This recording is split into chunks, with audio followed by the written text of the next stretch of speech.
ശ്യാമപ്രസാദ് ഉത്തമനുണ്ട്. ശ്യാം, ഇപ്പോൾ പ്രതിപക്ഷ നേതൃനിരയാകെ ആ വീട്ടിലുണ്ട്. നോക്കൂ, ഒരു മെഡിക്കൽ കോളേജിൽ കെട്ടിടം തകർന്ന അനാസ്ഥയുടെ ഇരയായി പൊലിഞ്ഞുപോയ ഒരു ജീവനാണ് ബിന്ദുവിൻ്റെ ജീവൻ. സ്വാഭാവികമായും ഭരണകൂടത്തിന് ഉത്തരവാദിത്തമുണ്ടല്ലോ. സംസ്ഥാന മന്ത്രിസഭയിൽ നിന്ന് ഒരാൾ പോലും അവിടേക്ക് എത്തിയിട്ടില്ലെന്നാണ് ഞാൻ മനസ്സിലാക്കുന്നത്. മന്ത്രി വാസവൻ വൈകുന്നേരം അങ്ങോട്ട് പോകുമെന്നെന്തോ പറഞ്ഞിട്ടുണ്ട്. ഇന്നലെ ആ മെഡിക്കൽ കോളേജിലേക്ക് മുഖ്യമന്ത്രിയും മന്ത്രിമാരും എത്തിയതാണ്. ഇന്നലെ മന്ത്രിസഭ ആകെ തന്നെ കോട്ടയത്തുണ്ടായിരുന്നു. വലിയൊരു വിഭാഗം മന്ത്രിമാർ അവിടെ ഉണ്ടായിരുന്നു. പക്ഷേ ആ ബന്ധുക്കളെ ഒന്ന് കാണാൻ പോലും തയ്യാറായില്ല, എന്തിനൊന്ന് ഫോണിൽ സംസാരിക്കാൻ പോലും തയ്യാറായില്ല എന്ന് ഈ വേളയിൽ ചങ്കുപൊട്ടിയ മനുഷ്യൻ പറയുന്നത് നമ്മൾ കേട്ടു. എന്തുകൊണ്ട് സർക്കാരിന്റെ പ്രതിനിധികൾ ആരും, മന്ത്രിസഭയിൽ നിന്ന് ആരും ആ വീട്ടിലേക്ക് എത്തിയില്ല? എന്തെങ്കിലും സമാധാനം പറയുന്നുണ്ടോ അതിന്?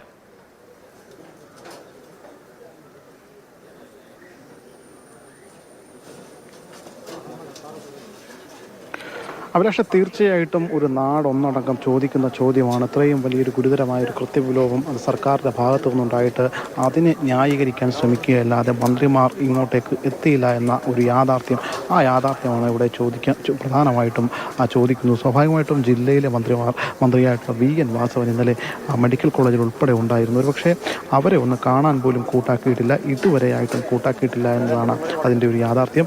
നിലവിൽ ആരോഗ്യമന്ത്രി ഉൾപ്പെടെയുള്ള ആളുകൾ ഇന്നലെ അവിടെ ഉണ്ടായിരുന്നു. മുഖ്യമന്ത്രി കോട്ടയത്ത് മെഡിക്കൽ കോളേജിൽ എത്തിയതാണ്. പക്ഷേ അവരെ ഒന്ന് കാണാതെ മെഡിക്കൽ കോളേജിൽ വന്നു പോവുകയാണ് ചെയ്തത്. തൊട്ടപ്പുറത്ത് പിന്നീട് കുറവലങ്ങാട് മറ്റൊരു പൊതുപരിപാടി ഉണ്ടായിരുന്നു. ആ പൊതുപരിപാടിയിൽ പങ്കെടുത്ത ശേഷം മുഖ്യമന്ത്രി മടങ്ങുന്ന കാഴ്ചയാണുള്ളത്. അവിടെ നിന്ന് ഏകദേശം ഒരു 15-20 കിലോമീറ്റർ മാത്രമേ ഉള്ളൂ ഈ പറയുന്ന ബന്ധുവിൻ്റെ വീട്ടിലേക്ക്. ഈ വീടൊന്ന് വന്ന് കണ്ട് ഇവിടുത്തെ അവസ്ഥയൊന്ന് മനസ്സിലാക്കിയാൽ ഒരുപക്ഷെ അവർ പോലും ആകെ ഇതായി പോകും. കാരണം അത്രയേറെ കഷ്ടപ്പാടും കഷ്ടതകളും നിറഞ്ഞാണ് ഇവരുടെ ജീവിതം. ഒരു സാധാരണയായ ഒരു കുടുംബം, ആ കുടുംബത്തിൻ്റെ ഏറ്റവും പ്രധാനപ്പെട്ട അത്താണിയായിരുന്നു ബിന്ദു. ആ ബിന്ദു നമ്മുടെ സർക്കാർ സംവിധാനങ്ങളുടെയൊക്കെ ഒരു പാളിച്ച കൊണ്ട് തൻ്റെ ജീവൻ തന്നെ ബലി നൽകേണ്ടി വരുന്നു. മകളുടെ ചികിത്സയ്ക്ക് വേണ്ടി എത്തിയതാണ്. പക്ഷേ മകളുടെ ചികിത്സ പോലും പൂർത്തിയാക്കാനാവാതെ അവിടെ വെച്ച് മരണപ്പെടുന്നു. സ്വാഭാവികമായിട്ടും ആ ജില്ലയിലെ മന്ത്രി എന്ന നിലയിൽ VN വാസവൻ അടക്കമുള്ള ആളുകൾക്കും ഇവിടെ എത്തി ഒരു നിമിഷം ആ അച്ഛനെയും മകനെയും മകളെയും ഒന്ന് ചേർത്ത് പിടിച്ച് ഞങ്ങളുണ്ട് കൂടെ, നമ്മുടെ സംവിധാനത്തിനെ പറ്റിയ പാകപ്പിഴയാണ്, ഇക്കാര്യം ഒന്ന് പറഞ്ഞിരുന്നെങ്കിൽ അത് അവർ ആഗ്രഹിക്കുന്നുണ്ട്. ഇന്ന് രാവിലെ ഈ അച്ഛനോട് സംസാരിച്ചപ്പോൾ പോലും ഒരു മന്ത്രിമാരും ഇങ്ങോട്ടേക്ക് കയറി വന്നില്ല. പക്ഷേ അവർ എന്നിട്ടും ന്യായീകരിക്കാനുള്ള ശ്രമമാണ് നടത്തിയതെന്നാണ് ആ അച്ഛൻ നിറ കണ്ണോടുകൂടി നമ്മളോട് ഉൾപ്പെടെ പങ്കുവച്ചത്. എന്തായാലും നിലവിൽ ഇപ്പോൾ പ്രതിപക്ഷ നേതാവ് അടക്കമുള്ള ആളുകൾ ഇവിടെ എത്തി ആ കുടുംബത്തെ കണ്ടു. പ്രതിപക്ഷ നേതാവ് 3 കാര്യങ്ങളാണ് പ്രധാനമായിട്ടും ഉന്നയിക്കുന്നത്. ആ കുടുംബത്തിന് വലിയ രീതിയിലൊരു സാമ്പത്തിക സഹായം അത് സർക്കാർ നൽകണം. അതുകൂടാതെ കുടുംബത്തിലെ ഒരാൾക്ക് ജോലി നൽകണം. കുട്ടിയുടെ ചികിത്സാ ചെലവ് പൂർണ്ണമായിട്ടും സർക്കാർ ഏറ്റെടുക്കണം. ഈ പ്രധാനപ്പെട്ട 3 കാര്യങ്ങളാണ് ഇപ്പോൾ പ്രതിപക്ഷ നേതാവ് ഉന്നയിച്ചിട്ടുള്ളത്. ഈ കാര്യങ്ങൾ സർക്കാർ ചെയ്യാൻ തയ്യാറായില്ലെങ്കിൽ പ്രതിപക്ഷം അത് ചെയ്യും എന്ന കാര്യമാണ് നിലവിൽ ഇപ്പോൾ VD സതീശൻ വ്യക്തമാക്കിയിട്ടുള്ളത്. നിലവിൽ VD സതീശൻ ഉൾപ്പെടെയുള്ള ആളുകൾ ആ വീട്ടിലേക്ക് പോയിരിക്കുകയാണ്. അതോടൊപ്പം തന്നെ ചാണ്ടി MLA ഉമ്മൻചാണ്ടിയുടെ ചാരിറ്റബിൾ സൊസൈറ്റിയുടെ ഭാഗമായിട്ട് 5 ലക്ഷം രൂപ കുടുംബത്തിന് അടിയന്തരമായി കൈമാറുമെന്ന് പറഞ്ഞിട്ടുണ്ട്. വരുന്ന 10 ദിവസത്തിനകം ഈ തുക കൈമാറുമെന്നും ചാണ്ടി ഉമ്മനും പറഞ്ഞിട്ടുണ്ട്. പക്ഷേ ഇങ്ങനെയുള്ള സഹായങ്ങളൊക്കെ അവർക്ക് വലിയൊരു ആശ്വാസമായി തന്നെ മാറും. കാരണം വലിയൊരു തുക ആ കുട്ടിയുടെ പഠനത്തിന് വേണ്ടി ലോൺ എടുത്തിരുന്നു. ആ പഠനം ഇതുവരെയായിട്ട് ആ കുട്ടിക്ക് പൂർത്തിയാക്കാൻ കഴിഞ്ഞിട്ടില്ല. ഇനി ശസ്ത്രക്രിയയ്ക്ക് വിധേയമാകേണ്ടതുണ്ട്. അത് കഴിഞ്ഞ് 1 വർഷത്തോളം ആ കുട്ടിക്ക് വിശ്രമം വേണ്ടി വരും. അതിനാൽ തന്നെ പഠനം മുടങ്ങുന്നൊരു സാഹചര്യം ഉണ്ടാകും. വലിയൊരു ലോണാണ് എടുത്തിരിക്കുന്നത്. അതടക്കം പൂർത്തീകരിക്കേണ്ടതുണ്ട്. നിലവിലത്തെ വീടിൻ്റെ അവസ്ഥ നമ്മൾ കണ്ടതാണ്. അത്രയേറെ പരിതാപകരമായ ഒരു കുടുംബമാണിത്. ആ കുടുംബത്തിനെ ഒന്ന് ആശ്വസിപ്പിക്കാൻ മന്ത്രിമാർക്ക് ഒരു നിമിഷം ഒന്ന് വേണമെങ്കിൽ ഇങ്ങനെ വന്നു പോകാമായിരുന്നു. കോട്ടയത്ത് തന്നെയാണ് ഈ മന്ത്രിമാരെല്ലാവരും തന്നെ ഉണ്ടായിരുന്നത്. VN വാസവൻ അടക്കമുള്ള ആളുകൾ കോട്ടയത്തുണ്ടായിരുന്നു. ഇപ്പോൾ ഈ നിമിഷം പോലും ഇങ്ങോട്ടേക്ക് ഇവർ എത്തിയിട്ടില്ല എന്നതാണ് ഏറ്റവും ഖേദകരമായ കാര്യം. ഒരുപക്ഷെ ഈ ഒരു അല്പം മുമ്പ് VN വാസവൻ മാധ്യമങ്ങളെ കാണുകയൊക്കെ ചെയ്തതാണ്. പക്ഷേ ഇങ്ങോട്ടേക്ക് വരും എന്ന് പറയുന്നത് ഈ ഘട്ടത്തിലല്ലാതെ പിന്നെ ഏത് ഘട്ടത്തിലാണ് ഈ കുടുംബത്തെ ചേർത്ത് നിർത്തേണ്ടത്? അതാണ് ശ്യാം, ഇപ്പോൾ ഇത്രയും വലിയ പ്രതിഷേധങ്ങൾ ഉണ്ടാകുന്നു, ഇത്രയും വൈകാരികമായ നിമിഷത്തിലൂടെ ആ കുടുംബം കടന്നു പോകുന്നു.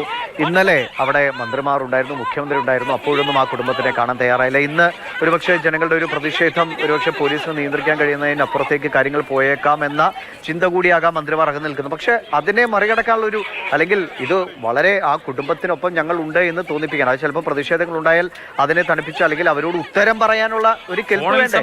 അതെ, ഫോണിൽ സംസാരിക്കാം, അതുപോലെ തന്നെ സഹായധനം പ്രഖ്യാപിക്കുക. എന്തിനാണ് കാലതാമസം? ഇത് എങ്ങനെയാണ് ബിന്ദുവിന്റെ മരണം എന്നുള്ളത് ആർക്കും ഒരു തർക്കവുമില്ലാത്ത കാര്യമാണല്ലോ. നിസ്സഹായായ ഒരു വനിത നമ്മുടെ സംവിധാനത്തിൻ്റെ പോരായ്മ കൊണ്ട്, അതിൻ്റെ കെടുകാര്യസ്ഥത കൊണ്ട് മരണപ്പെടുമ്പോൾ സ്വാഭാവികമായും ഭരണകൂടത്തിൻ്റെ അതിൻ്റെ ഉത്തരവാദിത്വമുണ്ട്.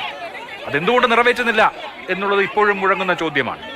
അതുകൊണ്ട് തന്നെയാണ് ആളുകളുടെ പ്രതിഷേധം. ഒരുപക്ഷെ സർക്കാർ ഇന്നലെ തന്നെ ഉചിതമായൊരു നഷ്ടപരിഹാരം പ്രഖ്യാപിക്കൽ, ഒരു ധനസഹായം, നഷ്ടപരിഹാരം എന്നല്ല, ഒരു ധനസഹായം എന്ന നിലയിൽ ഒരു കരുതലുണ്ട് സർക്കാരിൻ്റെ ഭാഗത്തുനിന്ന് ഒരു തോന്നലെങ്കിലും ഉണ്ടാക്കിയിരുന്നെങ്കിൽ ഒരുപക്ഷെ ഈ പ്രതിഷേധങ്ങൾ പോലും ഇത്ര തീവ്രതയിലേക്ക് പോകില്ലായിരുന്നു. ഇത് പൂർണ്ണമായി അവഗണിച്ചു നിർത്തി എന്നതാണ്. വീണ്ടും ന്യായീകരണങ്ങൾ നിർത്തുകയും ആരോഗ്യ മേഖലയിലെ നേട്ടങ്ങൾ പറയാൻ, ഒരാൾ മരിച്ചു, അത് ഒരു പിഴവ് സംഭവിച്ചു, അല്ലെങ്കിൽ അവിടെ ഒരു ഉത്തരവാദിത്തക്കുറവുണ്ടായി, അതിനുവേണ്ട നടപടികൾ ഞങ്ങൾ എടുക്കും, ആ കുടുംബത്തിനൊപ്പം സർക്കാരുണ്ട്, ആ കുടുംബത്തിന് മുന്നോട്ട് പോക്കിന് സർക്കാരിൻ്റെ എല്ലാവിധ പിന്തുണയുണ്ടാകുമെന്ന ഒരു വാക്കോ ഒരു പ്രതികരണമോ നടത്തിയിരുന്നുവെങ്കിൽ ഒരുപക്ഷെ ഇത്രയേറെ രൂക്ഷമായ ഭാഷയിൽ ഈ പ്രതിഷേധങ്ങൾ ഉണ്ടാകുമായിരുന്നില്ല. ഇത് അതൊന്നും ചെയ്യാതെ ആ നിമിഷം മുഴുവൻ ആരോഗ്യ രംഗം നമ്പർ 1 ആരോഗ്യ കേരളം എന്ന് പറഞ്ഞ് മേനി നടിക്കാനുള്ള പോസ്റ്റുകൾ ഇടുകയും പ്രതികരണങ്ങൾ നടത്തുകയും ഒക്കെ ചെയ്തു. അല്ലെങ്കിൽ അവിടെ പിഴവുകൾ സംഭവിച്ചിട്ടില്ല എന്ന് വരുത്തി തീർക്കാനുള്ള ഒരു ശ്രമം കൂടി സർക്കാരിന്റെ ഭാഗത്തു നിന്നുണ്ടായി.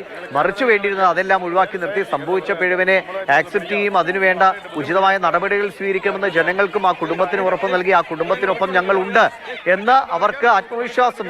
അവരുടെ നഷ്ടത്തിന് ഒന്നുകൊണ്ടും നമുക്ക് പരിഹാരം നൽകാൻ കഴിയില്ല. അതൊരു സർക്കാരിനും കഴിയില്ല, ഒരു സമൂഹത്തിനും കഴിയില്ല, ഒന്നിനും കഴിയില്ല. കാരണം അവർക്ക് നഷ്ടപ്പെട്ട അവരുടെ അമ്മയാണ്. അമ്മയ്ക്ക് പകരം വയ്ക്കാൻ ഈ ലോകത്തൊന്നുമില്ല എന്നത് ഏറ്റവും വലിയ യാഥാർത്ഥ്യമാണ്. പക്ഷേ ആ 2 മക്കൾക്ക്, ആ ഭർത്താവിന്, ആ അമ്മയ്ക്ക് ഇനി മുന്നോട്ട് പോക്കിൽ ഞങ്ങൾ പൂർണ്ണമായും പ്രതിസന്ധിയിലേക്ക് പോകില്ല, അല്ലെങ്കിൽ ദുരിതത്തിലേക്ക് പോകില്ല, ഒരു തണലായി അല്ലെങ്കിൽ ഒരു കരുതലായി ഒരു സംവിധാനം നമുക്കൊപ്പമുണ്ട് എന്നൊരു തോന്നലെങ്കിലും ഉണ്ടാക്കാൻ, ഒരു മനുഷ്യത്വപരമായ ഒരു ആർദ്രതയെങ്കിലും അവിടെ കുറിക്കാൻ നമ്മുടെ സർക്കാർ സംവിധാനങ്ങൾക്ക് കഴിഞ്ഞില്ല എന്നതുകൂടിയാണ് ഈ നിമിഷത്തിലെ ഏറ്റവും ഖേദകരമായ, സങ്കടകരമായ, വേദനാജനകമായ കാര്യം.